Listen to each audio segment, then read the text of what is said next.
If you're hoping to transform your bathroom from an old hag like this into something more like this, stick around. This is Below Average DIY. Last year, this was the sad state of my tiny closet of a master bathroom, which was begging for a major remodel after not being updated for maybe 30 years.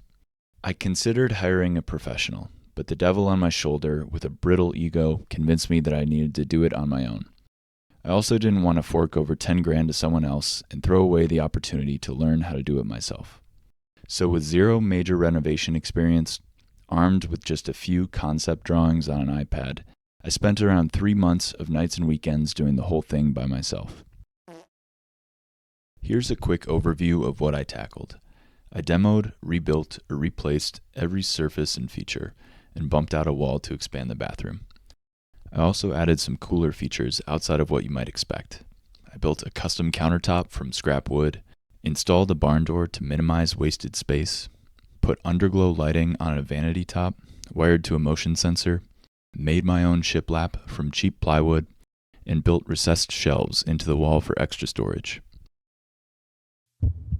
Over the next few months, I'll be sharing my full remodel journey in a series of detailed videos from each phase of the project, from design decisions and unexpected challenges to essential tools and lessons learned.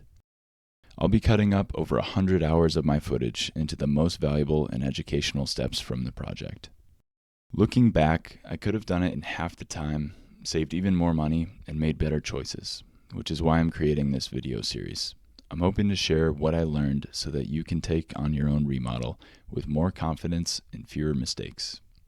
A bathroom was definitely a tough place to start for my first major remodel, but every phase of this project taught me something new, and I'm glad I saw it through.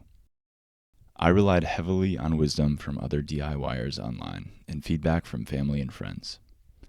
I am no expert in plumbing, electrical, carpentry, or anything else, so this won't be a How to Drywall 101 or a masterclass in plumbing.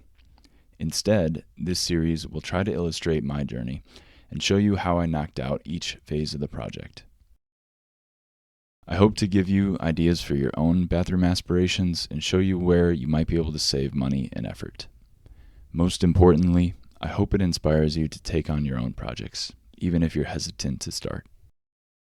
Thanks for tuning in to Below Average DIY, where we try our best and make licensed contractors wins. Make sure to subscribe and follow along for the ride. I'll see you in the next episode.